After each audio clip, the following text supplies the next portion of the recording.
Okay. All right, we'll start just to be respectful of everyone's time, and when people come in, then we will then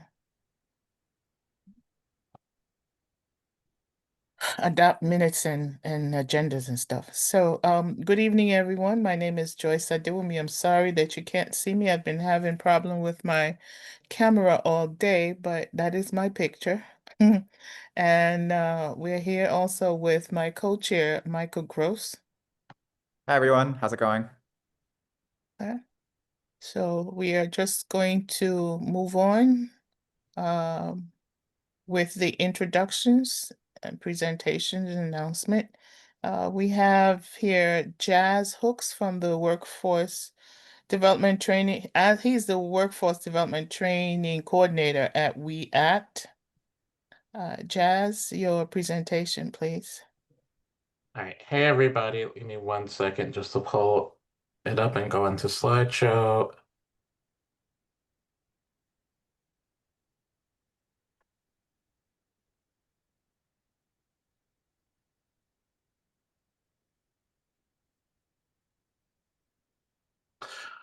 All right. Thank you so much for your time. Again, my name is Jazz Hooks. I'm Workforce Development Training Coordinator at We Act for Environmental Justice. This is a picture from one of our flagger and scaffolding trainings. We actually have another one coming up tomorrow. Want to encourage everybody to become a member of We Act if you're not already. By joining us, you'll support thousands of Northern Manhattan residents, fellow New Yorkers, and people around the country who are taking action to improve the environment and health of our communities. And you can also become a member by scanning the QR code or going to weact.org/membership. So we're a 501c3 nonprofit founded in 1988 to address environmental racism in West Harlem. Our mission is to build healthy communities by ensuring that people of color and or low-income communities can meaningfully participate in the creation of sound and fair environmental health and protection policies and practices. I forgot to ask, how much time do I have for the presentation? How much time do you need? I can do it. It's up to y'all. I can do it in 5 to 10 minutes. I can skip some of the stuff that I have on here. Can go potentially as long as half an hour. But we don't need to. We don't need to do that. 5 minutes is fine. Okay, great. Let me Thank time you. myself then. 1 moment. Okay. So we strive for equity in the environment. So um, equality is what a lot of people talk about, but equality, everybody getting the same thing. If you look at this picture here, you can see the people up here. This person cannot enjoy the bike at all. This person, the bike is too small. Fits this person, but this person, it's also too big for them. Equity is everyone getting the things they need to succeed and making sure that um, everything is addressed. We can all participate meaningfully. So how does We Act work? We have organizing, more than 1,100 We Act members, monthly meetings and working groups, education and training, including our environmental health and justice leadership trainings, worker training, which is my department. We do community-based participatory research. We have academic partners, and we have advocacy at the city, state, and federal level, and a dedicated federal policy office in Washington, D.C., as well as our Environmental Justice Leadership Forum, which collaborates with environmental justice groups from around the country. I went to the forum for the first time last year, had an amazing time getting to meet people from different communities, especially Black and Brown communities, working on environmental justice. We met some organizers from Memphis talking about the impacts of AI on their communities, the AI, XAI data centers, and things like that. And even though that's different issues than what we face uptown in New York, there's part of the same problem, making sure that we need to fight back and have healthy communities. So some of our focus areas are clean air, climate justice, healthy homes, sustainable land use, affordable, equitable transit, open and green space, waste, pest and pesticide reduction, toxic-free products, food justice, and water quality. So I'm going to go through some of this stuff quickly. We study health impacts such as the urban heat island effect. As you can see, certain areas, especially uptown, you can see East and Central Harlem and the South Bronx, the deeper red areas, are significantly warmer in the summer. So we want to help find solutions to that, and we have our New York City policy team, our New York City and state policy teams working on a right to cooling for people in the summer, especially as we deal with greater effects of extreme heat. We ran a campaign to help get the MTA to have cleaner standards for its buses and have laws about capping them so that they pollute the community less, especially uptown in Harlem, especially the Mother Clara Hale depot. We also conducted a pilot program and a NYCHA building in the Bronx to study impact of indoor air quality when transitioning from gas to electric stoves in affordable housing and noticed significant differences. So we helped pass the laws to require new buildings in New York above a certain size to be all electric to help improve emissions, but also indoor air quality. A lot of our communities suffer from asthma. And I will go past some of this to talk about workforce development in particular. So our Green Institute trains New York City residents in skills to get jobs in the green economy. We support and nurture knowledge and lives. We do training in OSHA, SST, solar, and more. We help envision roles and our roles in greening of our communities and thinking about with an environmental justice mindset. So we hear about the emerging green industries. We want to make sure that our people, people of color, people from disadvantaged communities are represented there. So we want to help remove barriers and create pathways to green careers and connect workers to climate resiliency. Some of our areas of focus are solar, offshore wind, building performance, smart electrical. Why join the green economy? Tens of thousands of new jobs projected in New York State over the next 10 years. Work to create resiliency in our communities, lots of growth opportunities. It's not just the physical labor aspect, there's tech jobs. I was just reading a report about IT jobs within the green industry and the job satisfaction that exists there. A variety of job roles, as I just mentioned. There's code enforcement, sales, administrative, and lots of financial incentives in New York State. Not the IRA anymore, but definitely NYSERDA. One of our main trainings that we do for people in this community is our solar installation and green construction training. We usually do about 2 of those per year, and we prioritize people in Community Board 9 zip codes, so 10027 and 10031. And our next one will be sometime in the spring. I'm working with our training provider, Solar One, to secure a date. One of the things that people really appreciate about this class is that it's hands-on and people get to build a mock framing and build solar panels on top of it. And they also appreciate that we are able to provide them with a free Metro card after the first day. So you just have to worry about getting there the first time. And after that, they have their transportation paid for. And anyone who is interested in applying for our training can apply at tinyurl.com/weactapp. And we also do a lot of 30-hour ocean, 10-hour SST trainings. This is our bread and butter. We have so many people who organically come through the community because they know someone who has been trained with us, and helping remove that barrier on the private market. An ocean SST would cost in the range of $600 to $800. We provide it for free to all of our community members. And the dates of the next OSHA class are February 23rd through February 26th, and for the SST site safety training, February 27th through March 2nd. And with that, again, people can sign up at tinyurl.com/weactapp. And thank you. Does anyone have any questions? Yeah, thank you so much, Jazz. This is a great presentation. And WeAct does a lot of really great work.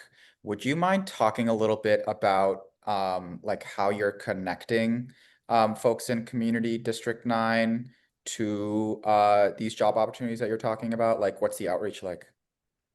The outreach for employers or community outreach? Community outreach. So like for potential employees. Yes. So I have several community partners that I work with. So we work with other workforce organizations or just community organizations. I'll send flyers in different areas. I'll table sometimes with local elected officials. Um, and we will also drop flyers off, especially when we're doing the solar installation training at the New York Public Library and get a lot of people through that.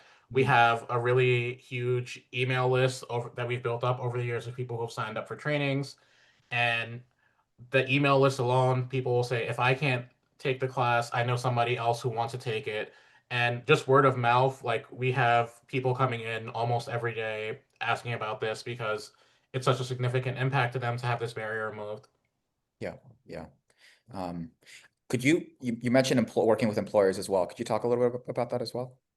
Yes. So working with employers, we try to do outreach to different employers and in collaboration with some of our fellow workforce and community organizations to reach out and find out who's hiring, what are the skills that they're looking for.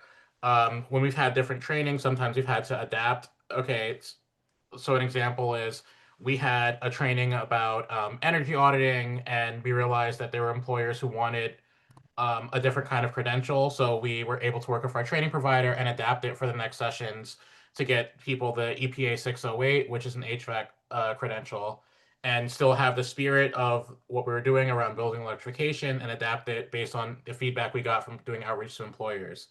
And we have a couple different employer partners in different industries, such as Orsted, which is offshore wind, although that's a bit of a mess due to the federal situation.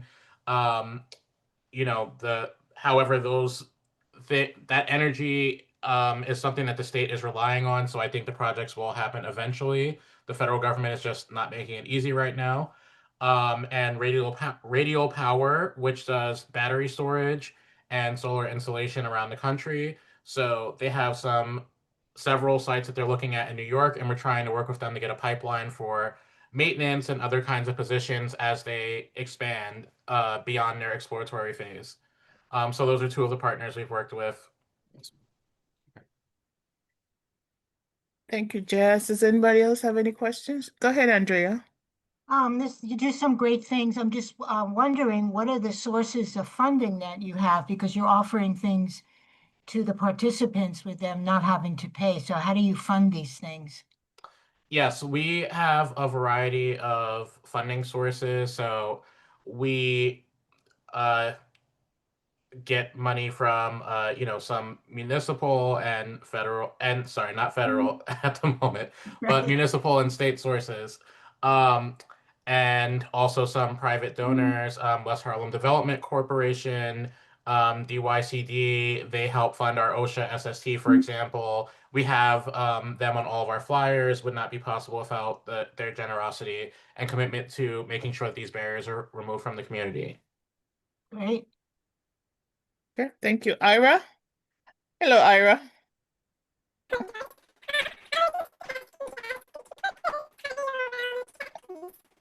Oh no, we Yeah. can't hear you. We cannot hear you. Unfortunately, not able to hear you, but if you can type your question in the chat, I can answer that way. He actually did type it. He's asking Okay, you sorry if about you that. could, yeah, he said if you could type the tiny URL Yes, into the chat. absolutely. Yeah. Okay. Good to see you, Ira. I was privy to see how effective solar panels can be in powering the house. So I just wondered, has it been challenging for you all to get homeowners in this district? Because I know where your office is, you know, in this district to change to solar panels? So it depends. So if you walk around, like for example, where our office is, there are a couple of homes that have solar panels already. I've had some people who are homeowners actually take our solar installation class with the hope of learning to put them on themselves, who live in the district in 10031 zip code. So I would say the bigger difficulty is not so much putting it on like the smaller homes, but finding ways to involve like the bigger apartment buildings, because not all of those building owners want to make that investment because it can be a large upfront cost for them. But a lot of the smaller homeowners, when you talk to them and you explain all the different rebates and stuff like that, that's definitely something that they're sold by. They once they see, okay, I get a rebate, and then after this many years, I'm saving this much money on my energy bills. It really helps the sell. And we have community partners such as Solar One, who does our um, training for the solar installation, who also help us talk to different members of the community about that. We've spoken to people on HDFC boards about it as well. So, yeah, that's not as big of a part of my department as it was in the past, but the conversations are more difficult with the larger apartment owners, I would say. Okay, I'll talk to you offline about that. I see Heather Jason's hand is up, and then after that, Ewan. Thank you so much for taking my question, Joyce. Yes. I have a couple of questions, Jazz. If you would be so kind as to tell us, who is the contractor of choice for Solar One for solar installations? The contractor of choice, I'm not sure that I'm able to answer that, unfortunately. I Okay. know that they work with several employers to set people up. And there's also the NYSERDA clean energy hubs that are being developed that connect people to different contractors. So I don't think that they necessarily have a preferred contractor. Someone at Solar One might be able to answer better, but my understanding is they work with a variety of different employers and contractors to help get people to install solar. I tried on many of occasions last year to connect with through the Clean Energy Hub and never received a response. And I also called the office on a number of occasions and did not receive a response. So I'm just hoping Sorry that to hear that. communications will improve as far as that is concerned. And also my second question is, I already have the OSHA 30 card. I am a member of Community Board 9. You may not be aware of that, just to let you know that. And I'm interested in the SST. I sent you an email about a week ago regarding the training that just took place, I guess a week ago. If I already have my OSHA 30, in order to do the SST, do I just submit a copy of the OSHA 30 so that I don't have to retake that? Yes, so first, regarding the Clean Energy Hub, we had a significant transition with getting it set up. So that's part of why you did not get a response. And I apologize for that. That's not my department, but I'm happy to connect you with my colleagues in there. And yes, you can definitely send me a copy of both sides of your OSHA card to my email, jazzperiodhooks@weact.org, and you would be able to take the SST card as long as your OSHA was obtained within the past 5 years, because that's a requirement for the SST card. Yeah, and it was through City College, a program offered at City College. Awesome. Okay, great. But Thank yes, you so so much. yeah, just send me an email with a picture of both sides, and I'm happy to help you get signed up for the um, February 27th and March 2nd SSC class that we have going on. And I'm also happy to connect you with our with my colleagues in the Clean Energy Hub. Thank you so very much. Okay. And are you having another I guess an information session for the next OSHA and SST class? Yes, the next information session for the OSHA and SST class will be Wednesday, February 18th at 2 p.m. on Zoom. Okay, thank you. All right. Okay. All right. Ewan? Hi, everyone. Thank you, Joyce, for inviting me tonight. My question is regarding cost. You had mentioned, Joyce had asked if there was high interest or what was the level of interest for small property owners. And I was just curious about if you had any idea as to why it's difficult besides cost, and if there are any programs that would help to mitigate the high cost, which I understand for installation is 20,000 plus. And I do understand that it pays for itself over time, but that's a pretty high outlay, to have it installed. And I know there could be tax credits for some homeowners who are located in the historic district. But besides that, are there any other programs that you know of that are being offered to, just soften the initial cost? I know about the rebates. I'm not aware of many for the initial upfront cost. I know that solar is generally getting cheaper as it reaches higher economies of scale. However, I do not know of a ton. I think NYSERDA probably has ones that are aimed at disadvantaged communities. So if you live within a certain zip code, you might get a deeper subsidy for it upfront. But most of the ones I know are based on tax incentives, such as rebates. However, that's a reason to support more environmental programming and support the work of organizations such as We Act, because we need to keep pushing for our electeds to have deeper subsidies for these things so that homeowners can get them installed without having to wait for the rebate and pay the 20,000 upfront, because that is absolutely a ton of money to pay upfront, especially there are people who are older and live on fixed incomes. They can't really make that upfront investment. Okay. All right. Thank you. Okay, thank you. Jazz, Um, Jazz, a quick follow-up. Sorry, Joyce. go ahead. Really quick.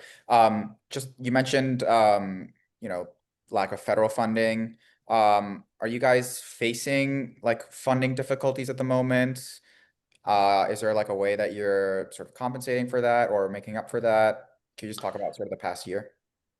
Yes, so the past year has definitely been difficult because we were expecting to receive federal funds and did not for reasons I'm sure you can figure out.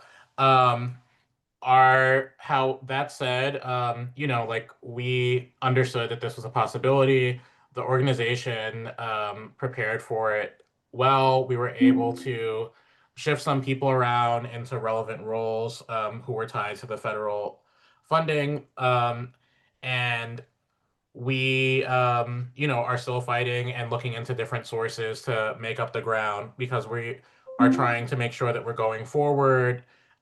Just because there's a new federal administration in doesn't mean that our work and the work of making sure there's environmental justice for our communities doesn't stop. So we have had difficulties, but we're more dedicated than ever to keep fighting and have bolder action on climate change and making sure that our communities are resilient through it all. Okay, great. Okay. Yeah. Well, let us know if Ira, the community board can do anything to be helpful in terms of outreach, and also maybe if there's any grants that the community board might be able to find out about.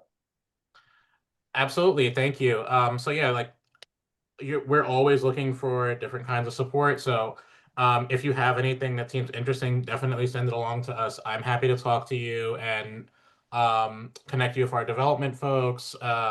Even if it seems something that might be tangential to environmental justice, we're open to experimenting in different ways, always looking to expand the work that we do, especially because we do have a dedicated federal policy office. The range of things that we can do is, in terms of environmental justice, is pretty wide. So we're open to a lot of different possibilities. And thank you for that offer. We appreciate your support. Awesome. okay. Ira, I see what you've written on the chat. First of all, I want to let you know that you were not just unmuted, you were not muted on purpose. Your voice was totally distorted to the point that we could not make out what you were saying at all. So I'm glad that you've written what you wanted to say in the chat. I will read it. Your question, first question is, has FDNY changed their rules about batteries, especially considering life PO4 batteries? So I'm not able to answer that question. Just from what I know that there is a lot of legislation and around lithium ion batteries because of like different charging standards and storage uh, things. So I'm not able to answer the specifics around the FDNY policy at this moment. And the second question was, does WEAC have a position on balcony solar? Not to my knowledge. However, you're welcome to email us at info@weact.org, and maybe our policy folks would be able to answer better than I can. Okay, there you are, Ira. Um, does anyone have any more questions for Jazz? Jazz, you have answered very well. I know many of the questions were out of, your own area of specialization, but you still did well in answering them. Thank you so much. Does anyone else have any more questions for Jazz? Okay, in the absence of any more questions, Jazz, thank you. We're going to move on. All right. Thank you so much for your time, everyone. Have a great night. Okay, good night. So the next presenter is Yuan Chin.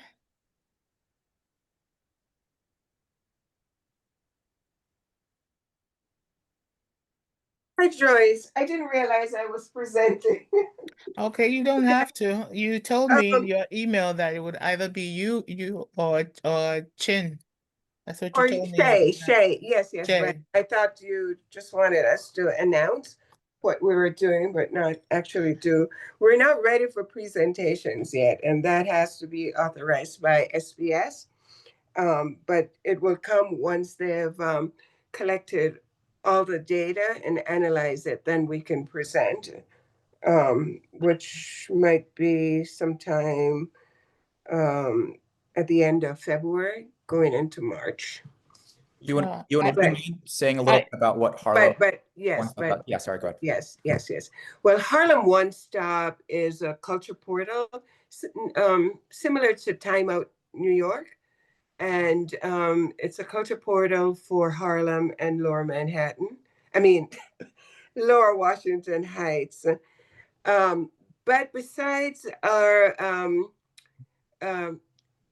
our projects related to the arts and culture sector, we also do community development projects, and in partnership with DOT, we do open streets during the summer. And this summer, we will be activating Johnny Hartman Plaza in conjunction with the SBS Avenue NYC grant. We are a 2026 recipient of the SBS Avenue NYC grant, which the core goals for that grant is to do an assessment, an inventory and assessment of the commercial corridor to identify where the needs are to support the business community, as well as any kind of infrastructure along the commercial corridors that are needed. I guess our assessments will prove that out. But basically, they want to identify what those needs are so they can make a decision as to where to place their resources in terms of supporting the local business sector as well as the community. We do. I'm involved. Harlem One Stop is also involved in historic preservation, cultural preservation, and I'm also the administrator for the Hamilton Heights West Harlem Community Preservation Organization, an organization that's been active since the late 1990s. And we are the sponsors of the landmarking efforts, city and state, in West Harlem. We just last year or a couple of years ago, we completed the uh, designation listing on the National Register for the West Harlem Historic District, which is from 135th to 155th west of Amsterdam. Now, I mentioned this because in addition to the other historic district, which we worked in and we were able to achieve landmark status, the extension of the Hamilton Heights Historic District, the Sugar Hill Historic District, and the Durant's Brooks, which is a little bit out of District 9. That's on Edgecombe around the 135th, just off adjacent to St. Nicholas Park. So I mention this because being on the National Register does bring some benefits in terms of tax credits for homeowners and, well, property owners in general.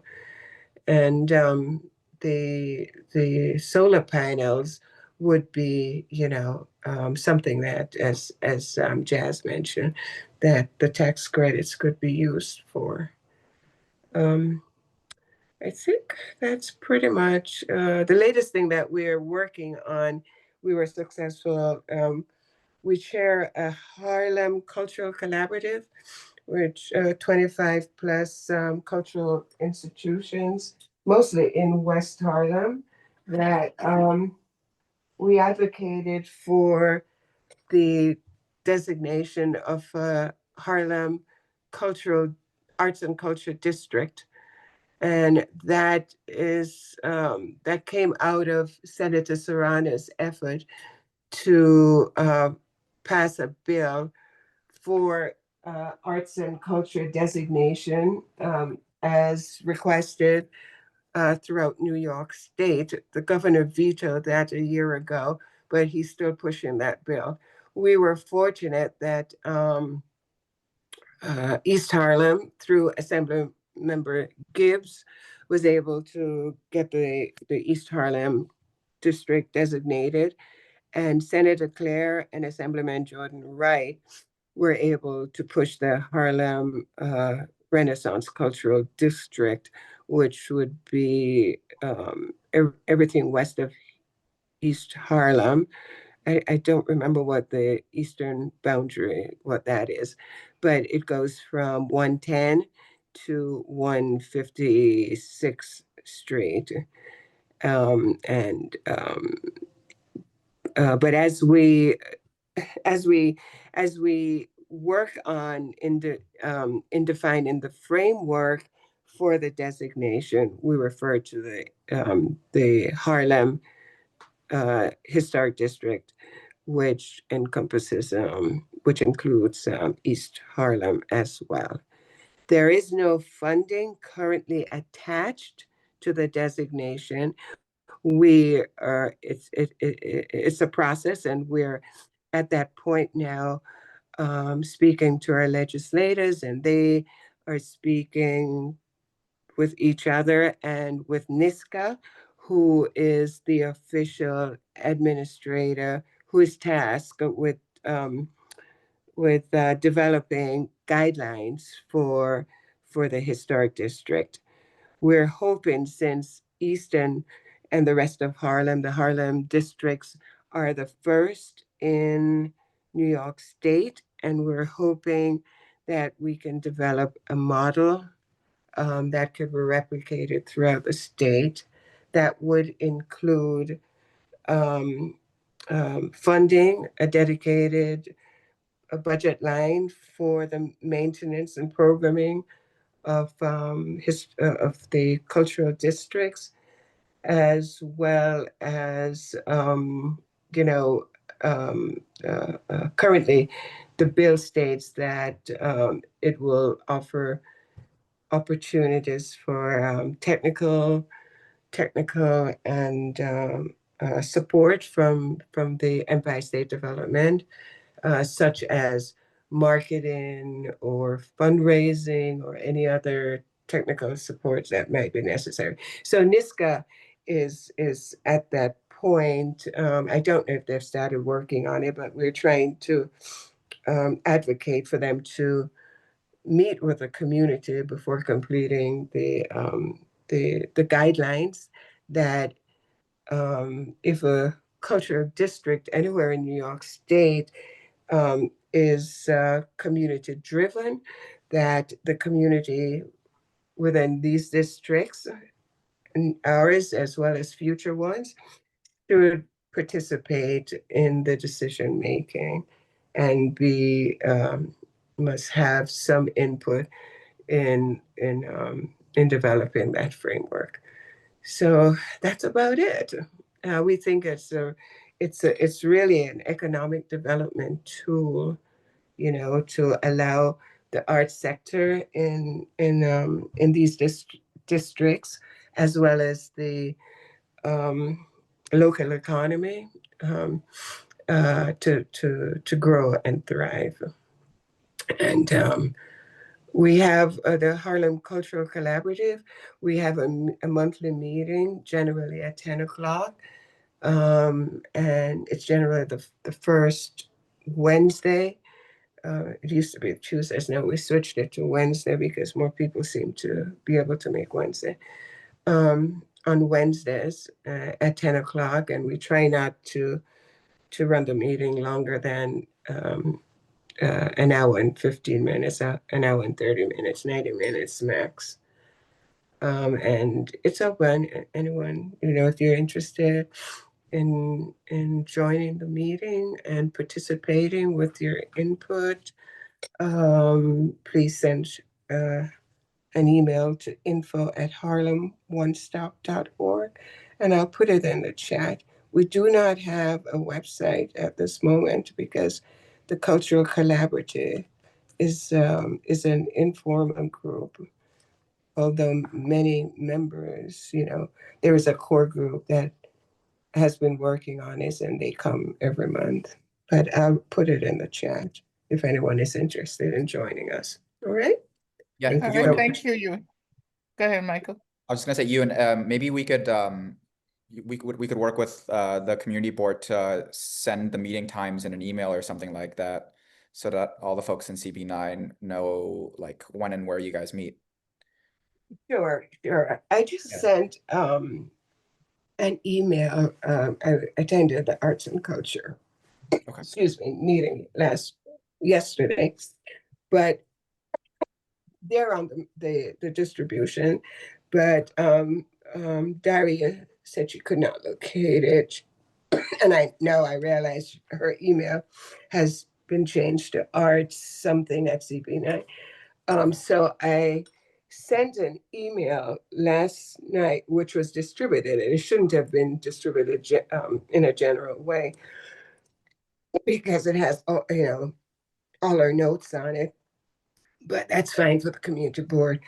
So it was sent out as part of their mailing, and there was a second version of it, a shorter version, more an invitation to the meeting. So you've got two versions there. If you look at the mailing that was done from Walter and Tina last night, you should see it there. Although I don't know, do they send it to the entire board or just to the cultural? The entire board. The entire board? Okay. Yep. All right. So then, meaning external and internal? Yes. Okay. So there, all our internal discussion of the meeting is there. If you check your email around 8 p.m. around that time, I think Walter just sent it out to everyone without actually reading the first one to see that it was just meant for the committee chairs. But But anyway, there are two versions there. You're welcome to come if you so desire. And I'll put the my email in the chat. Okay. Perfect. Awesome. Thank you so much. Does anyone have any more questions for Ewan? Ewan, I was just looking at your website. It looks like you have a couple events coming up as well. Well, as I said, we're a portal similar to Time Out New York. So we've been the main portal, I think, most comprehensive since 2010, and people are free to submit their events by clicking the submit an event. There is no charge. Everything we do is for the benefit of the community. We do apply for grants, etc. And we that goes back into public activation or conferences, or we use it for collaborative programs. In May, we'll be highlighting the businesses and the cultural institution as part of our seventh Harlem Culture Crawl, and we've gotten requests to expand it a little bit east. I haven't started planning that yet. And then in October, we'll be having a conference, our fifth conference. Previously, it was we focused on historic preservation, but that field or has changed over the last couple of years. So we're going to be incorporating cultural preservation as well, and the impact of both on communities. And that should be in mid-October. We haven't started planning that either, but certainly, you all will be notified. We're just a little tiny organization of two that, do really big things. And I do have a passion for the arts and the culture, the history of Harlem, and which touches on almost every area, right? It's a common thread. And so we do whatever is necessary. And if it's within the things that I'm passionate and committed to, and still within our mission, then I go for it. That's why we do many things. All right, thank you so much, Ewan. Thank you, Joyce. Okay, we now have a quorum, so we can go ahead to approving the agenda and the minutes. So please take a look at the agenda, see if there's anything you want to add to it, and if not, a motion to approve the agenda will be in order.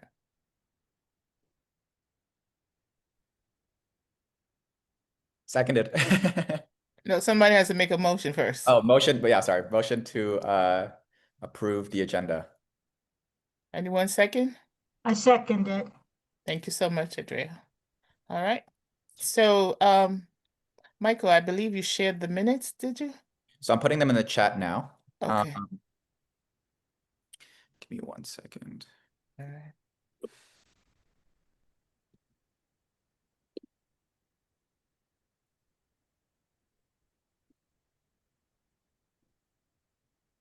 Clotilde, welcome. Good to see you. Thank you. Okay, so the minutes have been shared in the chat, so please take a look. I have a correction. Okay. Yeah, the Multicultural Festival. Sorry, let me pull it up first of all, please. I can also share my screen. I think you should share your screen. That'd be better that way. Okay. Yeah.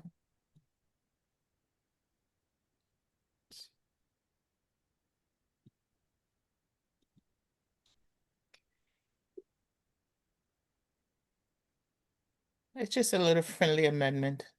No biggie.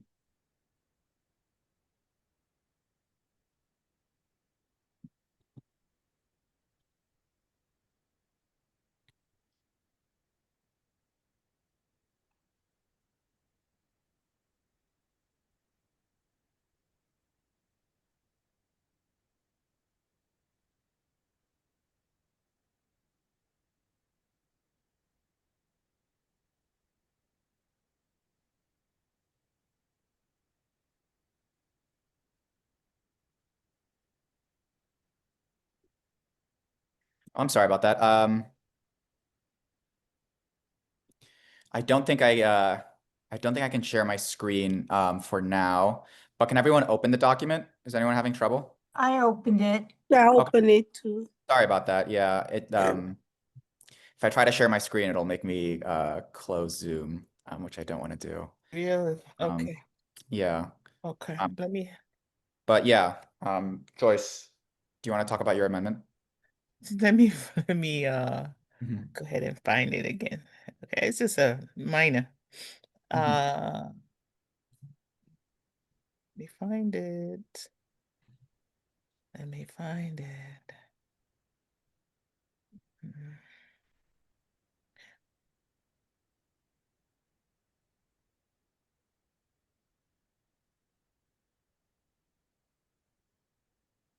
Okay. Hi, Dan. Thanks for joining. Okay. Presented at the Multicultural Festival taking place in June, which aims to reduce hate crimes through cultural exchange, right? And provides economic opportunities. The hate crime doesn't provide economic opportunities. Sorry, sorry. You're at the New York City Multicultural Festival? Right. It provides economic opportunity. That's in addition to our aim to help reduce hate crimes through the culture exchange. Okay. So I should say which promotes or provides cultural exchange and Which economic opportunities. which aims to reduce hate crimes Okay. through cultural exchanges Okay. Great. and also provide economic opportunities for small businesses. Great. Okay.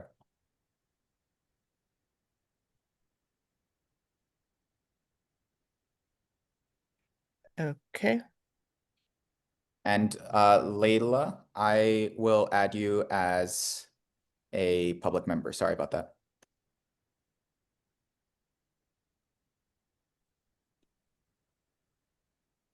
Okay, you got it up. Good. Yep. Okay, so I just made those changes and I'll make sure they're submitted. I think Okay. Matilde has something, Joyce, if you want to take a look. So you said you submitted a LOA in January to be added to the agenda. I even did it in December and spoke with we spoke with Victor and sent an email as well. Mhm. Okay, and did you hear back from them? Yes, he was positive. I'm sorry? Yeah, they agree. He agreed? That's Victor, the chair. Yeah. I'm gonna look at my past correspondence on my email and forward it to you. Okay, no problem, And because what Mrs. happens, Dunn as well received it too. okay, no problem, because if you send the request to the chair, the vice chair, and Youtha, what usually happens is that they will indicate that once they approve it, they will indicate that in the attendance sheet. Okay? Okay. Mm-hmm. Mhm. All right. And that will let us know because we co-chairs don't approve it. It has to be the Yes, chair. of course. Yes. Yes. Yeah. Okay. I did forward them. Okay, so once you have squared it out with them, they will inform us. Okay? Okay. All Mhm. right, that's the chain of command. Why does it need This approval? is how, Huh? Why does it need approval? No, that's internal. It needs an is that you in? Yeah, I'm curious. What do you mean? What do you mean? Why does it need approval? Do festivals have to be approved by the board? no, you need to be a member for that. No, forget it. I was just wondering why the multicultural festival Oh has to be no. approved. Oh, no, No, no, we're not talking about the multicultural festival. Ah, No, okay. you and Okay, I was wondering if there's been a you jumped to change. my rescue with like Yeah. knight in shining armor. No, no, we were not. No, Okay. sorry, no misunderstanding. No, Okay, sorry. yeah, no. Thank you. Okay, so we are moving on. Yes, the minutes. Someone to move for adoption of the minutes with any necessary corrections, please. So moved. Thank you, Sec- Andrea. Who's second? Me, Clotilde. Clotilde. Okay, thank you. So let's move on. I'm going to now turn over the rest of the meeting to um my co-host. I don't want him to just sit there. That's So okay. go ahead, Michael. Yeah, so I think David's on the call. Okay. Dave Robinson with the Morningside Heights Community Coalition. So I think they're just here to talk a little bit about some of the economic development work that they're doing as an organization, and some of the work that they're doing to protect and work with the small businesses in Morningside Heights. Dave, I don't know if you have a presentation I or actually, Dan, I really having trouble with my Zoom, so I'm on my phone and I don't see the other participants. Is Dan here yet? Dan's not here yet. We kind of need Dan for this presentation. I see. Okay. I saw the MHCC Zoom pop up. Yeah, I know, For a quick and second. that was my computer, which didn't get into Zoom ultimately. Okay. I'm on my phone now. Send him a And text. I'll send him a text and see. Oh, what- great. Yeah. Thanks, Andrea. yeah, he had another Zoom call at 7, so he probably just running a little bit over. Okay, we'll just, If we'll there- come back. Let's just Yeah. move on so that and then when he comes in, we'll Thank you. circle back. Okay. Subcommittee reports, go ahead, Michael. Yeah. So since the last time, we've talked a little bit about what last meeting, we talked a little bit about what we could do with the West Harlem Piers subcommittee. I think we're still at this point working on forming a substantive West Harlem Piers committee and talking about what that'll look like. So I don't think we have any updates regarding that. The Strategic Planning Committee, which exists to sort of monitor the community benefits agreement that Columbia has entered into with the Manhattanville community, has been taking a look at some of the elements of the West Harlem Development Corporation's sort of duties with respect to how they allocate the funding, what they do with the funding that Columbia does sort of pay into the West Harlem Development Corporation. I don't think that there are any updates forthcoming from the Strategic Planning Committee either, though. They meet, I want to say, every third Thursday of the month. And so hopefully we'll have an update from them in a couple of weeks. But that's sort of what they've been working on since the start of the year. And So, Michael, yeah. who did we designate to represent us at the strategic planning? So meeting? so Greg Burrito, who I don't think, unfortunately isn't here today. I think we're hoping we'll be able to go to strategic planning committee meetings. But you know, I've gone to a few, obviously, was at the sort of the last one. So, you know, I think we can sort of encourage everyone on this call, if they have time, all the CB9 members to go to as many as they can. Again, And they're just once a month, like this committee. And I think they deal with a lot of the same sort of things that we sort of take a look at. Especially so with respect to who, WHDC. Yeah.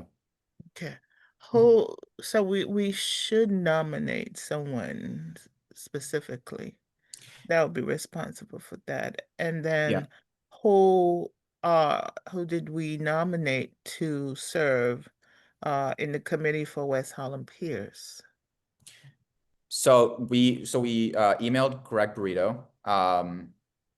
He hasn't gotten back to us yet. So hopefully, you know, he's someone that took a lot of interest in the strategic planning committee when we had our meeting last month.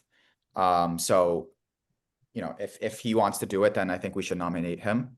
Obviously, if anybody else wants to go to the strategic planning committee meetings on our behalf, on behalf of the economic development committee, that would be terrific as well.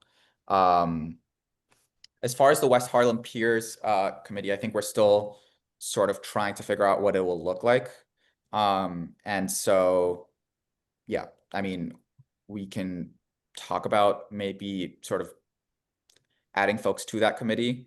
But as far as I know, they haven't, you know, the West Harlem Piers committee hasn't met in quite some time. Was there a committee at all? West Yeah, Harlem there's like Piers? no one Is is in the there, committee. Yeah. Hmm? Is there a West Harlem committee that we form that's comprised of members of our committee? We didn't form a we didn't add people to the West Harlem Piers committee. Okay, so But what you, we yeah. need to do, Mhm. what we need to do Mhm. is we need to delegate members of our committee to look into these areas, okay? And that's how they report back. So West Harlem Piers, if there's someone in our committee that's interested, and then we give the terms, you know, we agree on the terms, right? What they're looking for, what is it that they will be doing, then the person will go and do that. Same thing with the strategic committee. We will have people here who would attend the meeting and report back. So when we have our meetings, they present their report, we deliberate, and then they take it back to the meeting. Okay, so that's Great. how we've done it. Okay, great. Yeah. Okay. You, and it sounds like you're interested. Yes, yes. I Yeah. did not know that there was a West Harlem Pierce committee. It's, you know, it's it aligns with everything else that we're doing. So yes, I would like to participate. Okay, great. We have not constituted it yet, Ewan. We have to get that done in our committee. We don't have one yet. Oh, So okay. I don't want to create any misunderstanding here. All right, I just just, put my yeah, name on the list. great. Yeah. Thank Just you. to be clear, a West Harlem Peers Committee did exist. It sort of stopped existing I see. sometime over the last. Okay, so you're trying to reactivate it. Yeah. Okay. If there's Well, enough interest, yeah, I okay. think that'd be really great. All right. I'll be there waiting to help in any way I can. Thank you. Terrific. Awesome. Layla? Yeah, I had a question. So the committee, is it externally or is it something that's been like, or is it pretty much like an ad hoc committee from this one? It's So- an yeah. Strategic planning and West Harlem are both ad hoc committees. They're two separate committees. Mhm. Okay. So what we do is that we have these ad hoc committees on the board, but we have to send, every committee must send a representative to the strategic committee meeting. And that's how the meeting, the core of the committee is formed from members from each committee that we have: economic development, health, arts and culture, blah, blah, blah. That's why it's important for us to select someone from our committee that will be representing us at the strategic planning meeting. I'm trying to make it clear. Yeah, no, you answered my question, but now I have another question. So just what's the point of the West Harlem Peers Committee in terms of just like, I appreciate just talking and deliberating about like our plans for whatever projects that we do have, but what is the actual action that comes behind it, if you don't mind me asking? That's a good question. I mean, I think there were very specific things going on at the West Harlem Pier that warranted a sort of ad hoc committee in the past. But you know, Joyce, something we could talk about is just sort of, we can talk to Victor about this, we can talk to other folks at the community board about this, about just sort of working on West Harlem Piers issues from within this committee, and sort of making sure we allocate time within economic development committee meetings to talk about the West Harlem Piers. So in other words, just sort of folding the committee into what we already do. But you know, if there's enough interest to form an ad hoc committee, I think that would be terrific too. So the name of this committee is Economic Development and West Harlem Piers. So the committee this committee deals with economic development issues as well as West Harlem Piers issues. So my former co-chair, who you all know, she tell you that she's been here from the very beginning. She advised us to have people working on issues that concern West Harlem Piers, such as the marine transfer, the issue of now they're going to put it there, you know, us not having any restroom at the West Harlem Piers. You know, so other issues that pertain to West Harlem Piers. What is it that we want to see? So that's why there's also things that Columbia was supposed to do that concerns the West Harlem Piers. So that's why we, as members of the community board that serve as oversight to all the things that's going on, that's why it's important for us to have people who will represent and do work on the West Harlem Piers. Okay. All right. So I see Andrea, your hand is up. Yeah, I seem to recall from an earlier meeting of this committee that there was more than one entity that manages the West Harlem Piers. That's what's not clear to me. If we were to have a task force within this committee, who would we be communicating with? Where would the information and the activities, like who is the contact? That will be the job of the committee to find out those questions that you have. No, I'm just joking. Yeah. More information can be gotten from the community board. If there is, who were the members of the defunct West Harlem Piers members, we can get that information from the board. If there was one. Yeah, like I seem to recall that it was more than one organization or that managed the piers, and that's what made it complicated. The complication, an issue that complicated with Harlem Piers, there are several issues. One was the West Harlem, sorry, the transfer station, Marine Transfer Station, right? Which we were trying to get to be developed into a cultural center for our community, I'm sorry. And we have been trying to find who will take ownership of that place because no one wants to touch it. We went to sanitation didn't want to touch it, went to DCAS didn't want to touch it. The economic development, you know, they were sending us back and forth. And so the issue has never been resolved as to So who is it own. like there is no one managing? That's so odd though. Like who is the managing entity? Well, so finally sanitation came and gave a presentation last year because we kept pressurizing them.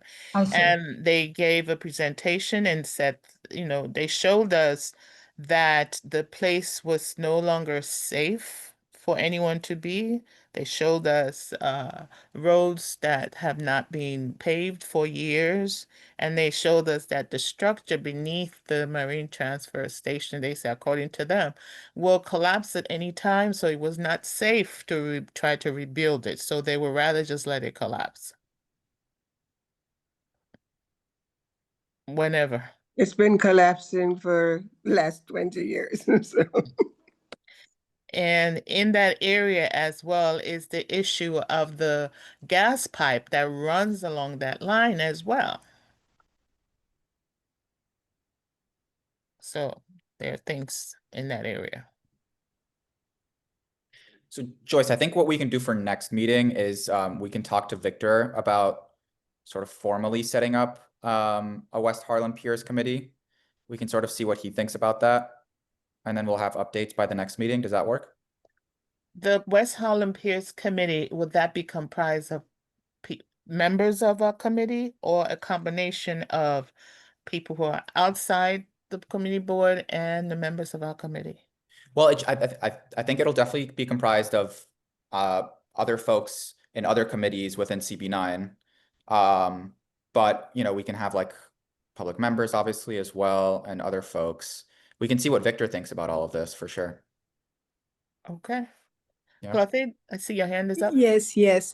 Thank you for giving me the floor. I was going along with what Christopher Cross said. It should be a multidisciplinary team. It is to look at that issue. Yeah.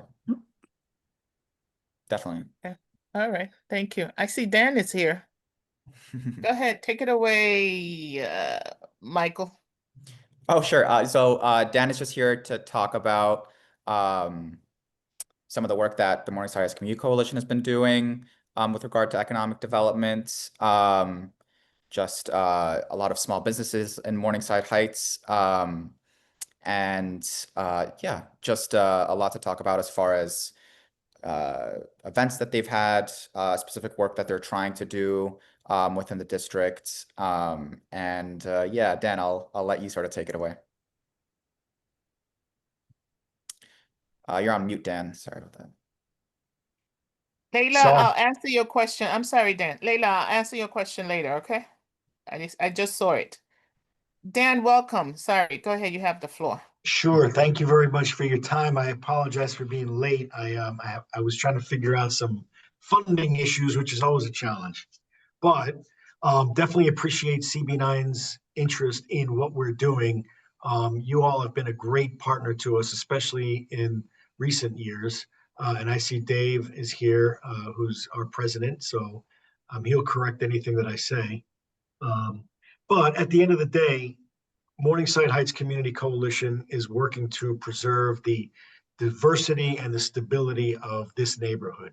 And we can define Morningside Heights in different ways. We can say it's West Harlem. We can say it's its own thing. We can say it's both.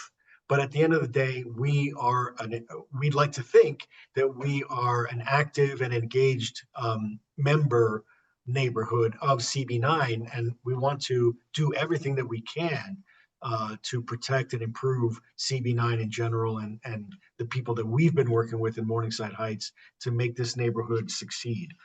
It's under threat, as is the entire city, and especially Harlem, from gentrification.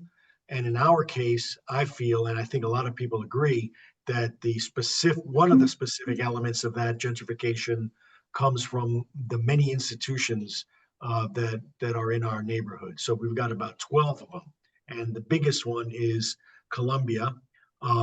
They do a lot of positive things locally, but they can also be a disruptive force. I don't think it's controversial to say that. So let me get to the economic development part of it. In our opinion, the small businesses of the neighborhood are a really important, I would say even critical element of local culture. They are employing people locally. The money that flows through them stays local. They're not a franchise or large entity that's not in the neighborhood, that's extracting wealth. The local businesses keep wealth in the community, and that's an important thing. They are challenged in various ways. The rents are too high in many cases. Um, the fact that the institutions own so much of the neighborhood means that there's oftentimes a universal landlord in a lot of cases that influences us, and that is Columbia, which owns 2/3 of the neighborhood. So we are, as a volunteer nonprofit community group, figuring out ways that we can support the small businesses, and in so doing, support our own work as advocates and community development professionals. So we've thought about 3 ways of doing this after several years of getting involved and meeting people that want to help us, people with expertise and who have the same commitment to the community. And so I want to describe 3 quick ones and then delve into one specific one. One of the things that we think is really important is to promote, for businesses that are open to it, worker ownership of small local businesses. This is an incredibly successful way of making sure that large entities from outside the neighborhood don't come in and take over and redefine and gentrify the neighborhood. And so we are figuring out ways that we can promote that. And we're working with a professor at NYU named Hans Taparia, who lives on 110th Street, to promote this. So we've been talking to local businesses, and the first one that is undergoing this process that we're aware of and that has received support from people that we're in touch with is Pastici Restaurant, which just became a worker-owned business recently. So if Pastici can do it, we think other restaurants and shops can do it as well.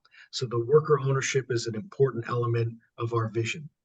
The second one is to figure out whether or not we can introduce a business improvement district, a BID, into Morningside Heights. There's one north of us and there's one south of us, but there isn't one here. And a BID, assuming that it's a popular idea among the businesses and among the other stakeholders, could be a great way to kind of provide cultural programming, sanitation, augmentation, other kinds of services that help the businesses to thrive. So that's the second thing we're looking into. And then the third thing we're looking into is whether and how we can create a social enterprise, or basically a nonprofit business in Morningside Heights. This would be a way for the Morningside Heights Community Coalition and other nonprofits to create a business, and the revenues from that business would support the ongoing operation of the nonprofit, but also provide local employment and help to address other neighborhood issues that we're aware of. So we're going pretty rapidly down the path of setting up a social enterprise. And we've been working with Henry Smith and Hans Taparia, whom I mentioned earlier, and Broadway Community, which is based at the Broadway Presbyterian Church, to set up a Taylor training program. So this looks like it's advancing, thankfully. And what we want to do is start out pretty small, basically allow 3 neighborhood members to come into this program and get the training over several months to become tailors eventually. So this, we think, does a few things. It provides people with skills. It provides people with a job pathway or a career pathway. And it also can lead to the establishment of a larger business that not necessarily just focuses on tailoring, but, for example, could potentially lead to setting up a thrift shop. There's not one in our neighborhood, and we think that it could do really well because of the types of people that live here or nearby. So this social enterprise is something that we're very excited by. And I'm familiar with the concept of the social enterprise because one of my last jobs was leading a veterans organization, and we had a successful social enterprise. It was a recycling business, and it gave us between 50 and 50% and 2/3 of our operating budget came from running this recycling business.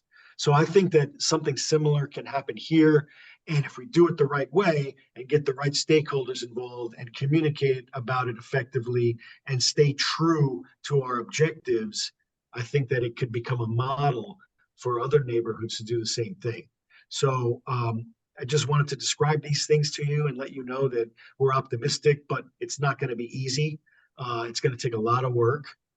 But CB9, y'all have been great partners to us. And so we think that as we progress down this road, we want to keep in touch with you and both ask for help, but also offer help if you have similar interests. So that's it in a nutshell. Sorry, I've been talking a long time. If not, I appreciate your time and thank you for letting me describe it. Thank you, Dan. Thank you. Does anyone have any questions for Dan? Oh my God, seriously, no freaking questions? Yeah, I You do. said I you- do, Dan. Dan, I do. It's you. It's UN from Harlem One Stop. I just wondered with the social enterprise, are you thinking of creating your own program, the tailoring program, or are you partnering with existing organization that already have such classes? It's I just thought it would be a great opportunity because you'll be supporting not only the social enterprise, the community, but also a second business that is already doing Right. So that work. We're not partnering per se with another social enterprise, but the people who are involved in getting this thing off the ground, in other words, Henry Smith, Broadway Community, and Hans Taparia are very, very experienced and bring a lot of resources and a lot of outreach to the table. Okay, I wasn't thinking about partnering on the social enterprise, the creation of the social enterprise, but I was thinking about programming, for example, the tailoring program you mentioned. There are other organizations that, such as So Harlem, that has tailoring program. So you wouldn't have to start from scratch. And this is one thing that I always harp about, and is that if there are successful and established organizations doing something that someone once is also interested in incorporating and whatever their mission is, that, as a way of supporting that organization and the community in which you both exist, that, rather than starting from scratch, then, you partner with those organizations. That's all. Yes. Yeah. No, I appreciate that. I have this great brochure from So Harlem, and when the time is right, when we move a little bit further along, we definitely want to reach out to them. We just want to be a little bit more solid before we make that outreach, so that we internally understand what our parameters are, et cetera. But partnership is, I think, for the social enterprise and for the programming, one of the ways that I think will help this thing succeed. So I appreciate that point very much. And Dan, we had So Harlem present last month, so we can make sure you have their contact info and like a good way to get in touch with them. That would be great. We actually, as Dave, one point, it's a long story, but we had something called the Morningside Heights Community Fund, which allowed us to, which we negotiated with Union Theological Seminary several years ago. And So Harlem is one of the organizations where we were able to fund through the Morningside Heights Community Fund. So we're very familiar with the great work that they do. Awesome. Great. One quick thing just to add to Dan, WHDC has given us a small grant to help build this the social enterprise program. And then one other kind of unrelated thing with neighborhood business is that one of the advocacy campaigns we're involved in um, with CB9 is to try to reopen the gates of Columbia University, which have been closed for 2 years now. And Morton Williams grocery store has just contacted us, and the Columbia closure is damaging small business in our neighborhood. So we're trying to figure out how to work with them to begin to build pressure on Columbia to reopen its campus. Yeah. Okay, do folks have any other questions? Well, let us know how CB9 can be of help. Feel free to reach out to me or Joyce, or anyone on this call. I think this sounds like a really great idea, and excited to find out more about the timeline. Great. Thank you very much. Appreciate it. Thanks, guys.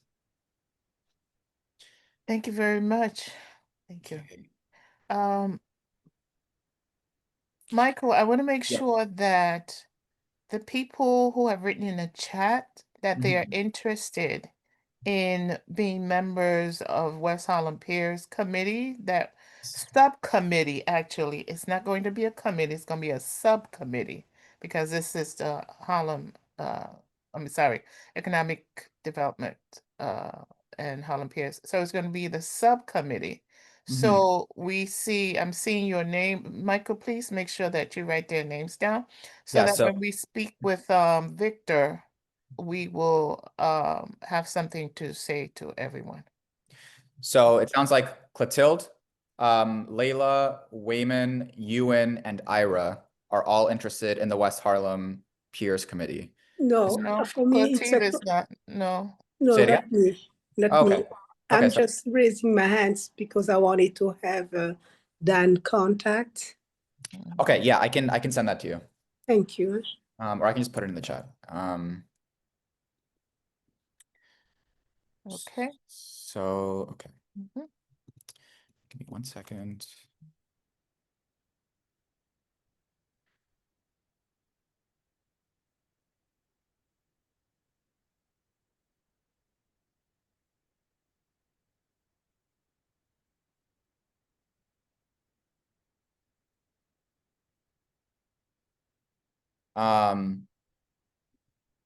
So just a couple more things to discuss.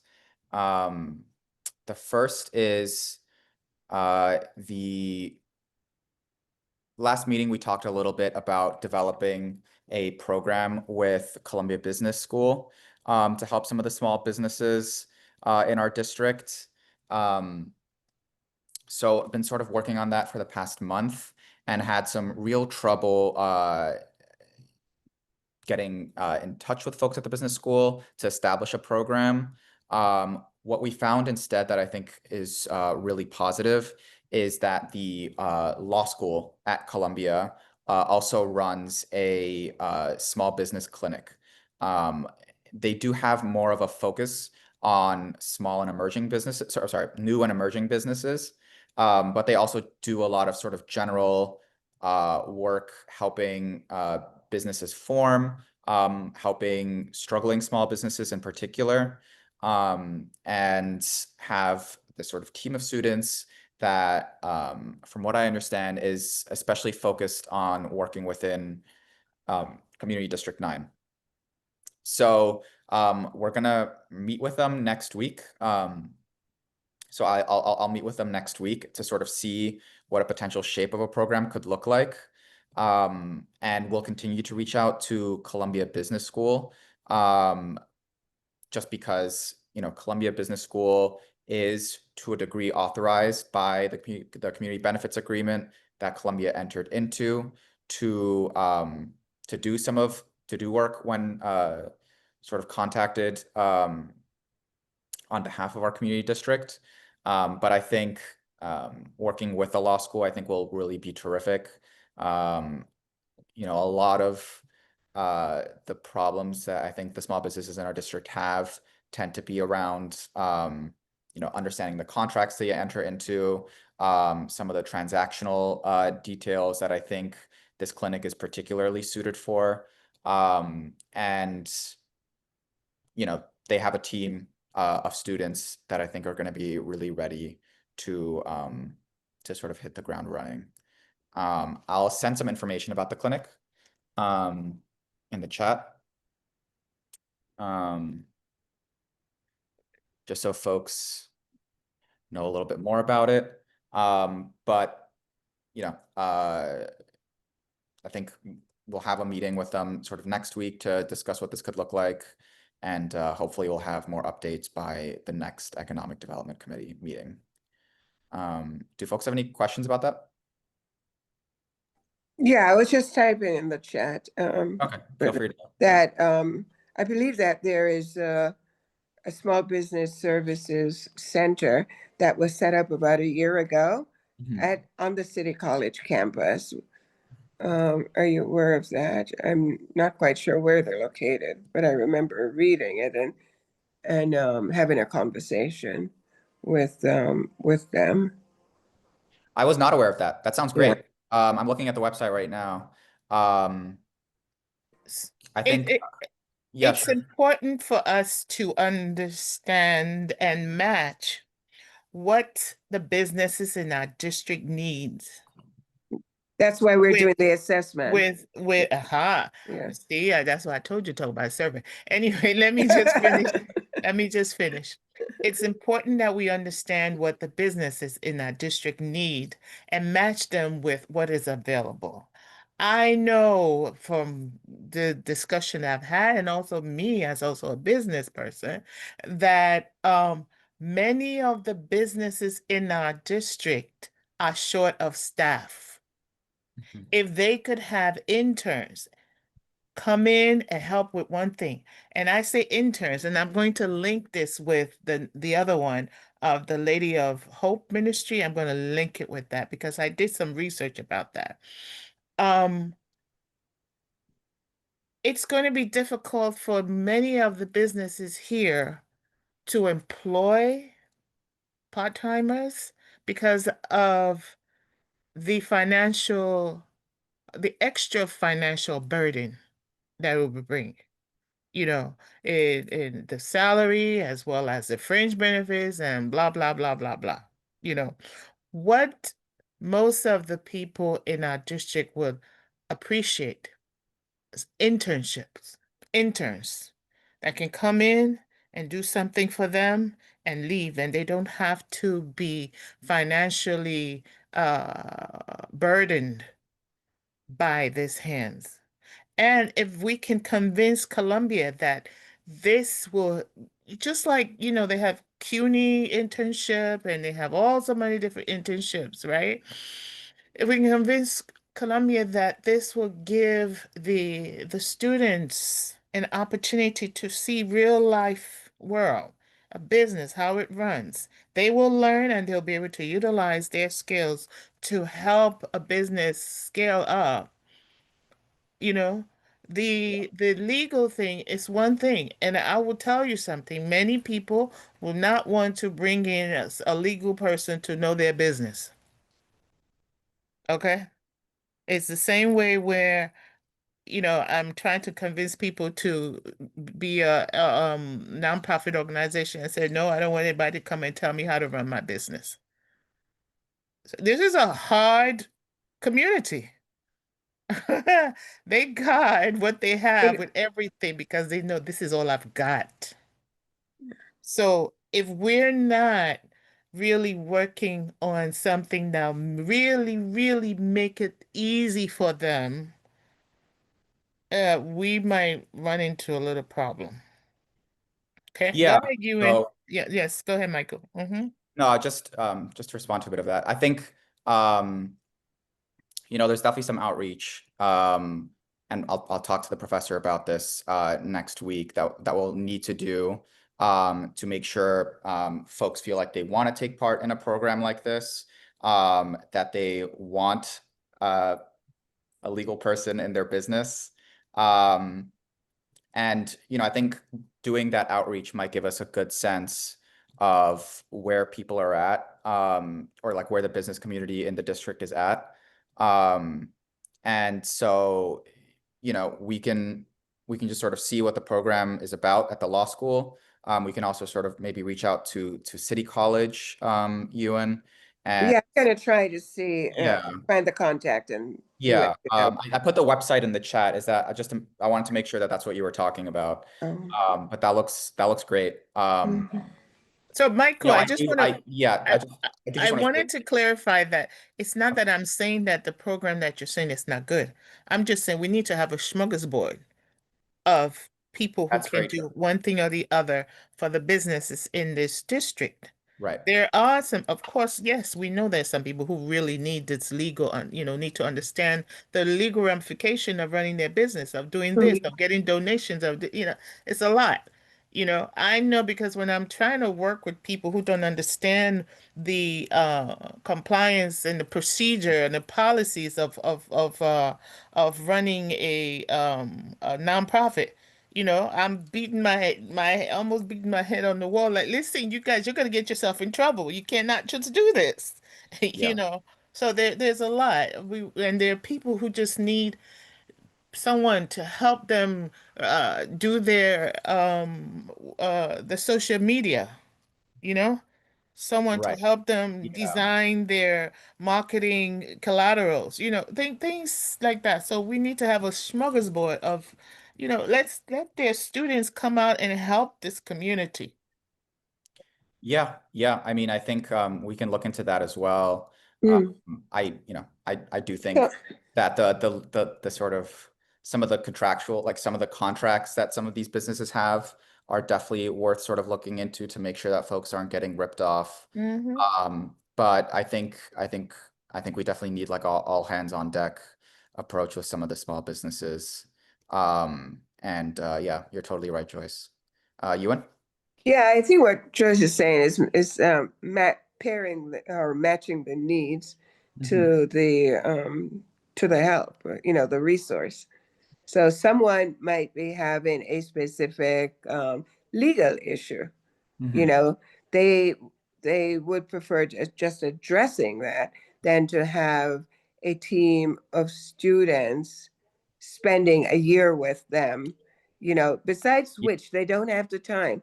I um I didn't think that they had that program at Columbia any longer, but it's within the business school and the master's program, Mhm. and they put out a RFP or they publicize it used to every year through the Columbia SBS. It used to be through Columbia Small Business Services, but that has closed. And I Yeah. haven't seen that the program advertised since the Columbia closed their SBS center, right? Mhm. But when we did participate, they would have a team of students work with you over the year. They work with you every day. It was almost like a studio project. Right. So sometimes you feel that, is it really for them or is it for you, right? But it's like a studio project, and they're very knowledgeable Mhm. and very helpful on some things. But Totally. it's not the type of arrangement a business, my knowledge of the businesses here in West Harlem Mhm. would be able to utilize. Yeah. They're like, I've got this problem, I need help with it. Yeah. They're not as open for someone to come in and try to rearrange the way that they do things. And the Columbia program, as I said, is almost like a studio. They also don't have the time to be meeting regularly with the. Yeah. It's really I difficult. definitely, They need help, yeah, but they can't avail themselves for that. totally. Yeah, Makes it very difficult. I think Yeah. we're definitely gonna have to think about how to actually do effective outreach on a lot of this. What I will say, yeah, I mean, I think I totally agree with a lot of what you just said. I don't think the clinic that I'm talking about with the law school would be giving sort of year-long like legal advice where they're all up in the business. I do think the idea that I have for this, and we'll have to meet with the program to see where they're at, is for folks that have one-time legal issues, anything that they would like some assistance with, they can sort of reach out through the community board, and then we can make sure that the program at Columbia, at the law school, has it, can link a student to it, and that student can then respond to the to the issue that's been raised to the community board. There was at the business school, I know you just mentioned a couple of programs that the business school had. The business school did have a student-led small business consulting service that we reached out to sort of a couple of weeks ago. That program also no longer exists, it seems. And it really doesn't seem like the business school has any sort of faculty that's interested in doing this kind of work. But I think, going back to some of what Joyce was talking about, but that you also raised a bit, obviously these businesses have a bunch of different needs that we don't need the business school or the law school for, and that we could potentially think about getting, undergraduate students involved in helping with, or even, maybe some of the high schools that are nearby. So I think there's a lot to think about with this. But I will definitely sort of see how the meeting goes with the law school. I think we should reach out to City College, and we'll sort of go from there and see what we all think by our next meeting.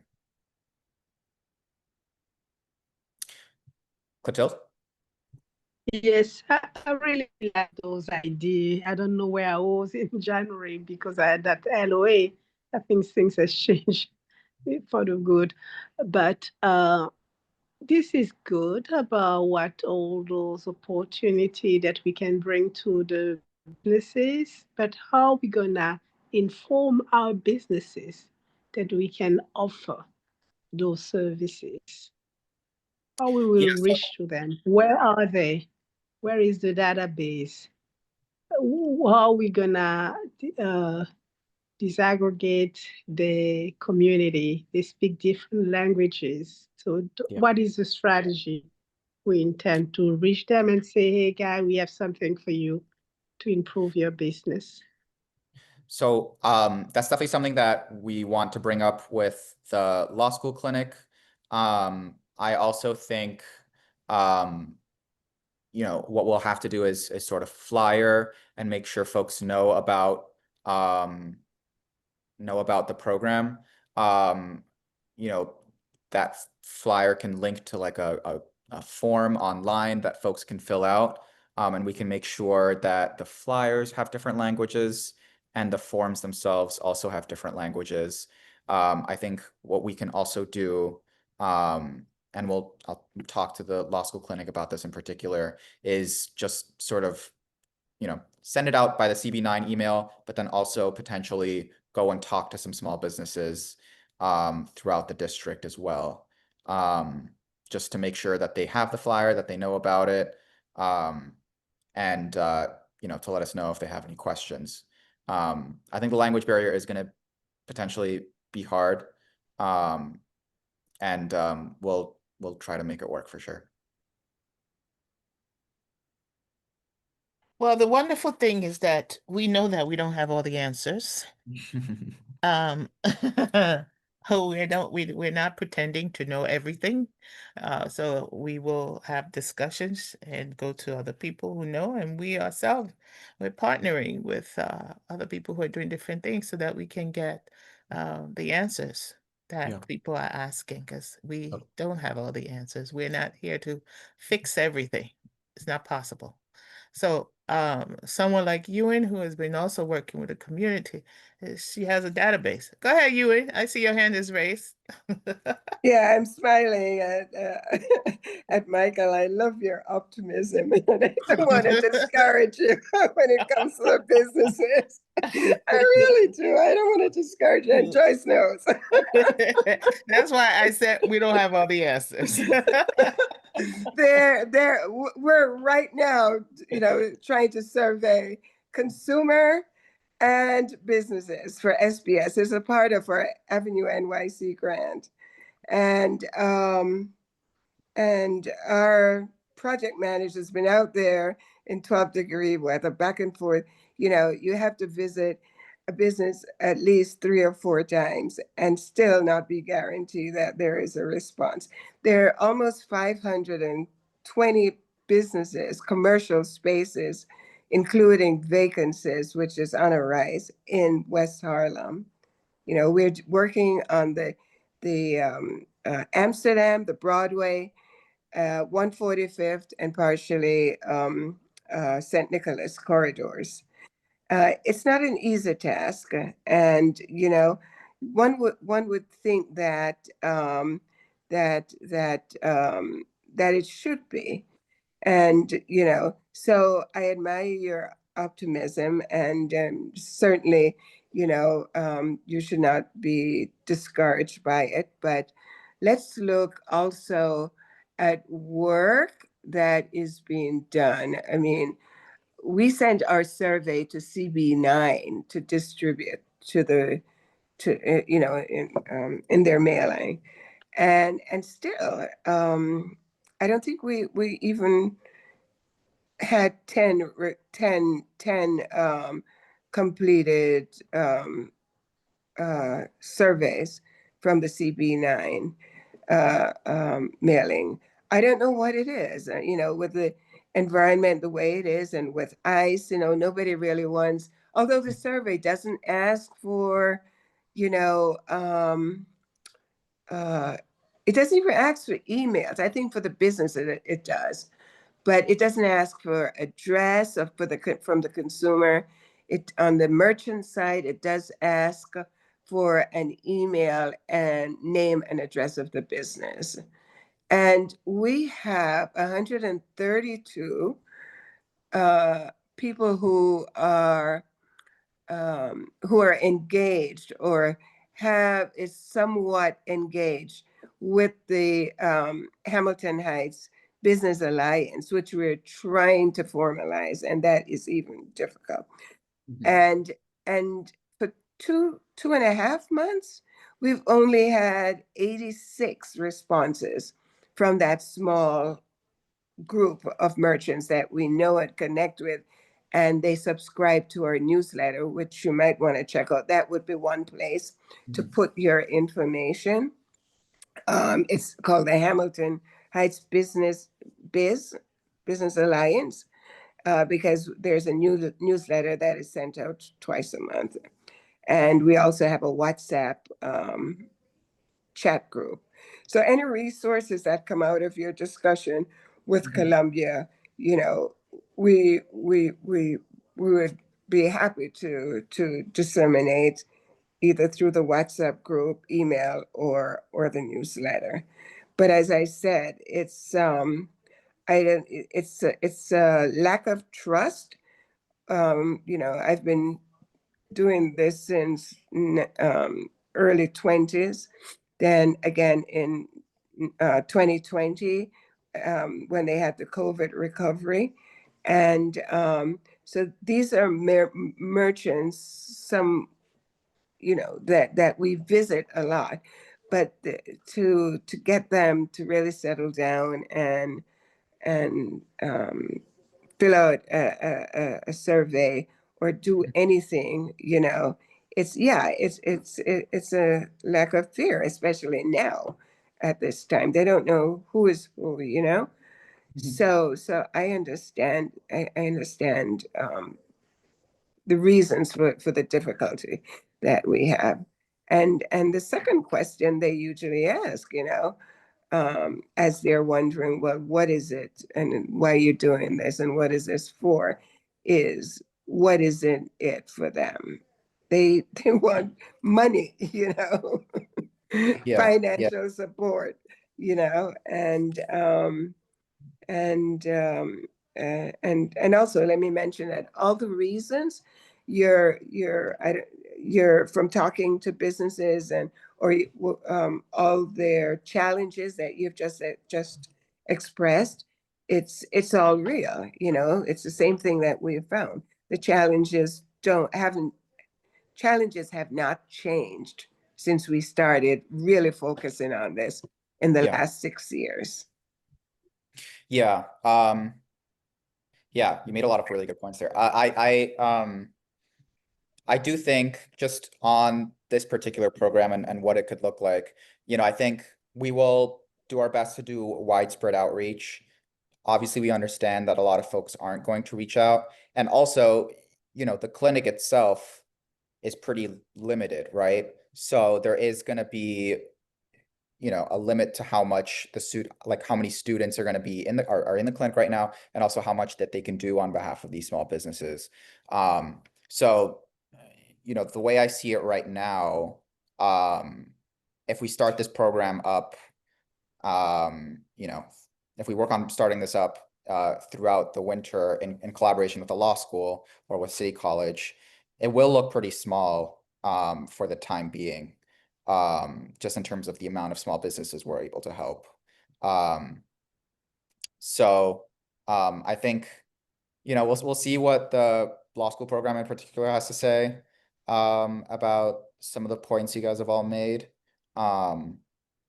But I think you're totally right in that, it'll be hard to get people to respond, and I totally get that. But Yeah, go ahead, Joyce.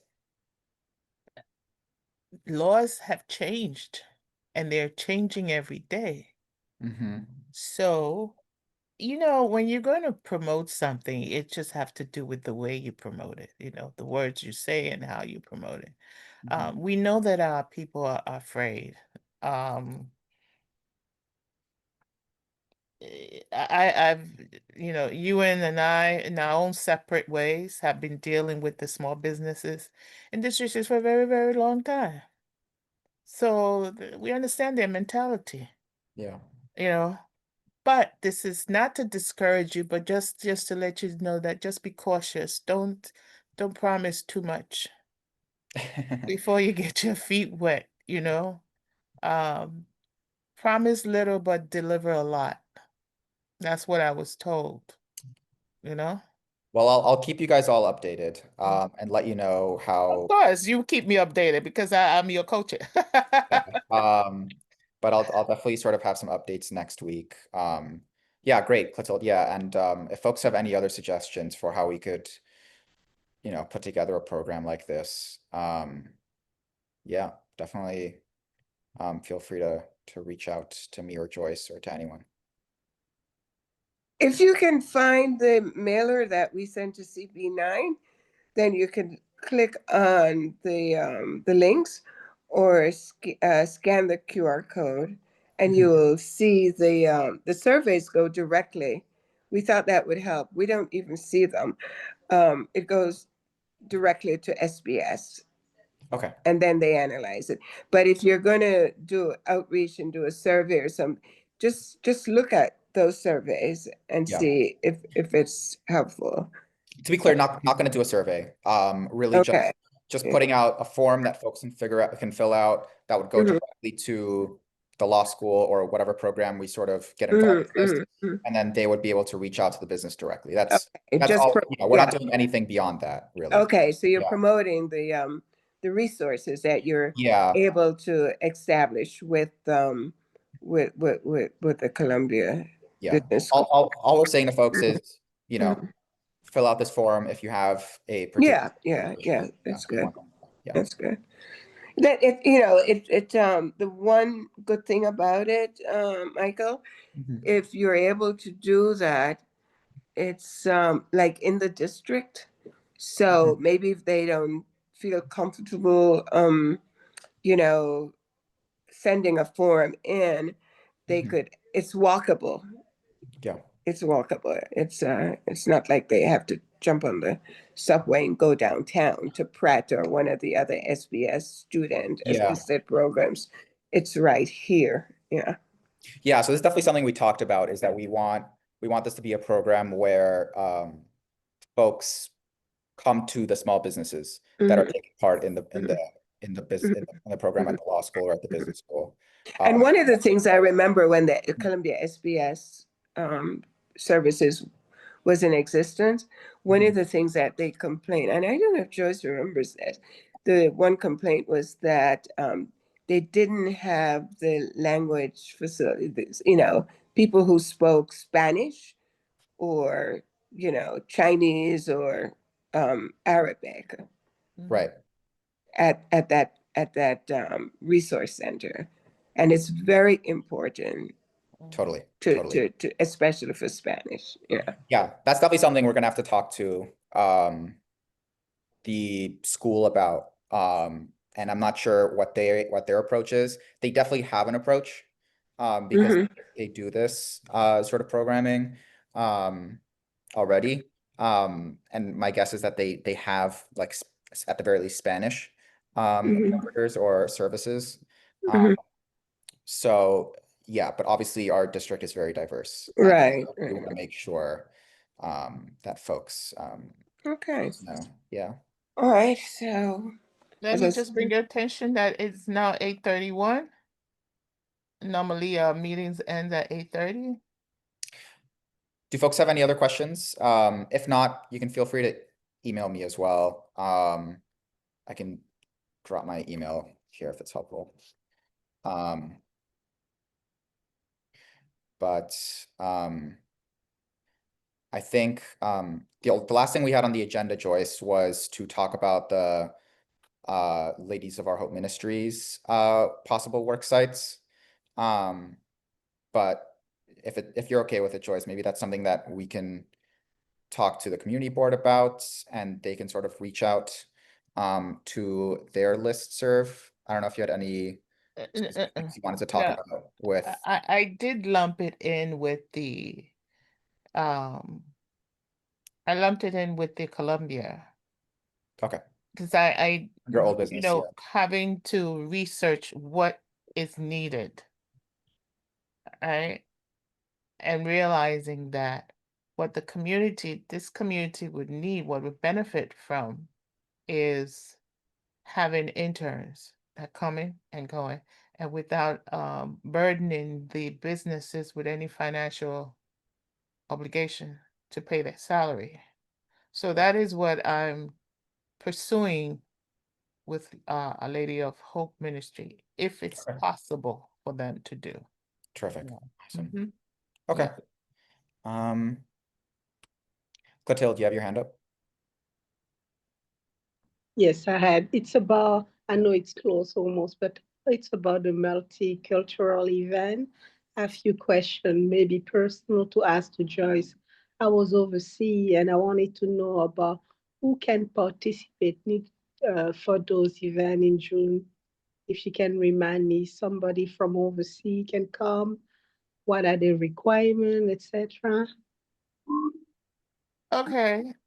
Usually we program people who are already in New York because we do not write letters of invitation to people from overseas. We don't do that. I know that I get a lot of requests of people asking me to write their letter of we don't. What about, I'm sorry to interrupt you, they don't need a visa, but I don't know if they come and perform, they need a special visa. They have a waiver visa. That's exactly why we don't get involved in that. Okay. Because of course, if you're coming from, yeah, you need a visa to come into the United States. And we are not going to be, No, a waiver. If you come from Europe, you have a waiver visa. Our policy is once you are in the United States, we can program you in. Okay. More especially New York. Yes, because you know, we don't want to get involved with, I understand. I yeah. understand. Everything is very clear. Yeah, I got the answer. okay. Thank you. Thank you for thinking about us. You always do. Thank you. Mhm. Okay. Joyce, I think we can adjourn if there's nothing else to talk about. Okay, so we go through. Do we have any new business? Right. No new business. Okay, so that we have that on record that we did ask if there were any new business. We have no new business. And then we move for adjournment. If someone can make a motion to adjourn the meeting in the absence of any other matters. Motion to adjourn? That was Andrea. Yes. Thank you. Second. Second by Clotilde. Yes. Okay. All right. Go ahead, Michael, close down the meeting. Okay, One more meeting is time. now adjourned. Thank you all for coming. Okay, Thank have a good you. night.